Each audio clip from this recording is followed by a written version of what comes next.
দেখো অন্যান্য দিনের মতো আবারও চলে এসেছি একটা রেসিপি নিয়ে। আজ আমি তোমাদেরকে দেখাবো চিকেনের একটা বাঙালিদের সব থেকে পছন্দের রেসিপি, আলু দিয়ে চিকেনের ঝোল।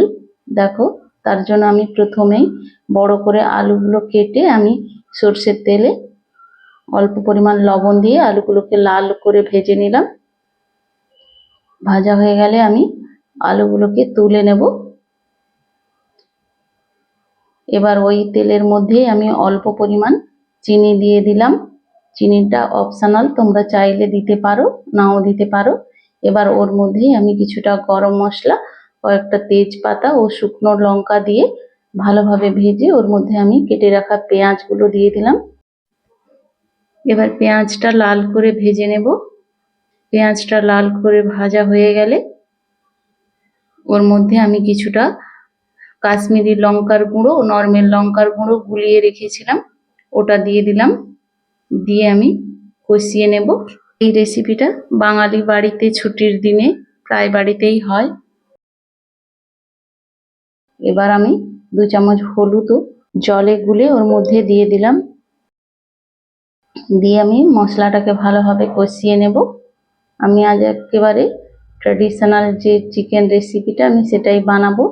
এবার আগের থেকে বেটে রাখা 2 চামচ রসুন বাটা দিয়ে দিলাম।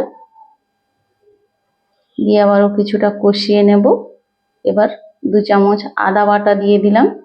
দিয়ে ভালোভাবে কষিয়ে নেব যাতে আদার গন্ধটা না থাকে। এভাবে ভালোভাবে কষানো হয়ে গেলে বুঝতেই পারবে মশলাটা থেকে তেল ছেড়ে যাবে।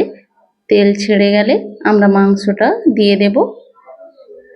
দেখো আমার মশলাটাতে অনেকটাই তেল ছেড়ে গেছে।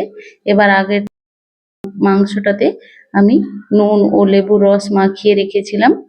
লেবুর রস দেওয়ার চেষ্টা করবে মাংসটাতে, তাহলে মাংসের গন্ধটাও চলে যায় আর স্বাদটাও অনেকটা ভালো হয়। আমি ঢাকনা দিয়ে দিলাম। দেখো অনেকটা জল বেরিয়ে গেছে। এবার আমি উপর থেকে 2টো মাঝারি সাইজের কেটে রাখা টমেটো দিয়ে দিলাম। টমেটোটা দিয়ে আবারও ভালোভাবে নেড়ে চেড়ে আমি ঢাকনা দিয়ে দিলাম।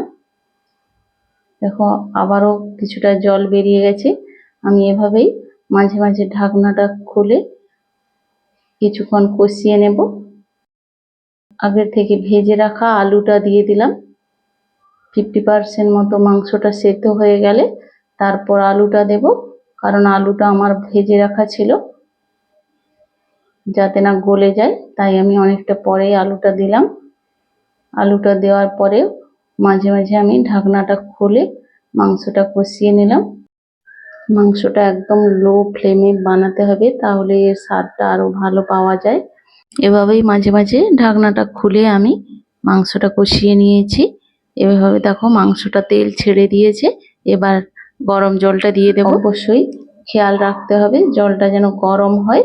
ঠান্ডা জল দিলে এর স্বাদটা ভালো আসবে না, তাই আগে থেকে ফুটিয়ে রাখা জলই দিতে হবে।